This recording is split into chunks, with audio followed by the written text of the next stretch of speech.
In pioneering the commercial air routes of the world, mail planes have had to face and overcome incredible odds. Black nights, blinding storms, treacherous wind currents. These have been the airman's constant foes. And then in landing, the greatest peril of all, high-tension wires. Invisible to the pilot as he glides down, maybe uncertain of his exact location.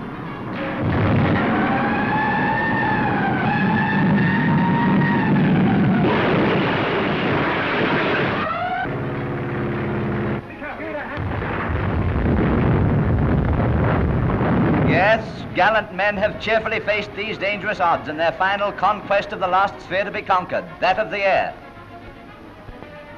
In the world's latest aeroplane, science has come to the pilot's rescue with instruments that automatically give him a sixth, seventh, and eighth sense, as it were. In the cockpit, he views the instrument board that tells him of conditions he can't see or feel himself, indicating the slightest rise or fall in flight, or the least turn from side to side, the perfected compass to guide, and height above sea level, a known quantity. One of the world's greatest authorities on aerial navigation and aerodrome development is Mr. Harold Gatty, the Tasmanian, whose name is a household word in American aviation circles. I'm glad steps are being considered for the establishment of adequate airports along the main routes of this country. These changes do not have to be of an experimental nature. There's already, in other countries, efficient systems have been established, which only need adapting to Australian conditions. The following pictures will give you an idea of what a modern airport looks like and how the safety of flying has been increased by the provision of such facilities on many overseas lines of aerial communication. The control station of a modern airport is just as important to flyers as the control tower of a battleship is to the gun crews it directs.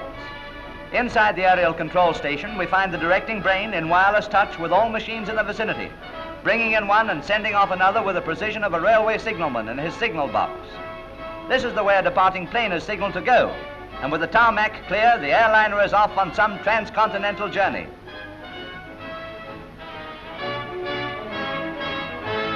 Variations in the direction and volume of the wind are naturally of very vital interest to airmen, and changes are automatically shown on these instruments inside the control room.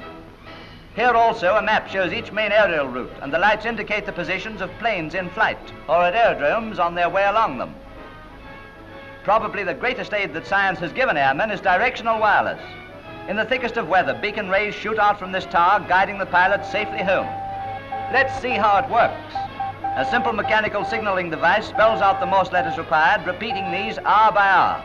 And all planes tuning in are able to head for this welcome sound and safety. On approaching the Drome, the powerful searchlight can be seen, piercing the thick storm. At such a typical intermediate port, the plane can land to await better weather or proceed on its journey, according to instructions received from headquarters. Compare this safe descent with the tragedy that might have been had not modern aerodrome facilities brought the mail plane to a haven of safety. And how does Australia stand in these matters?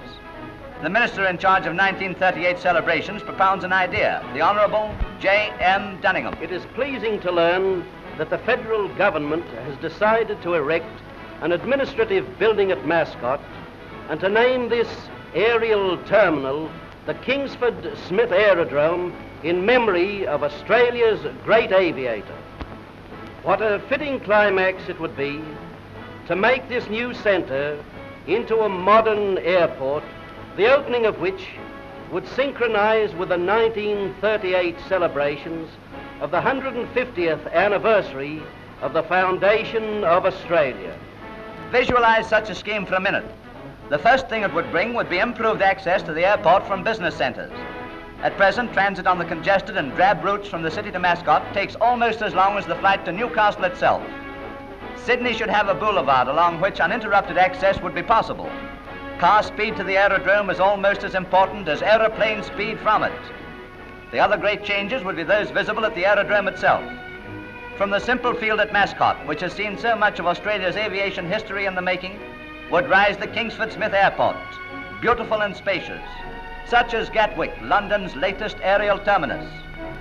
And this would fittingly be the first of the Commonwealth's memorials to her intrepid line of aerial pioneers who have passed on.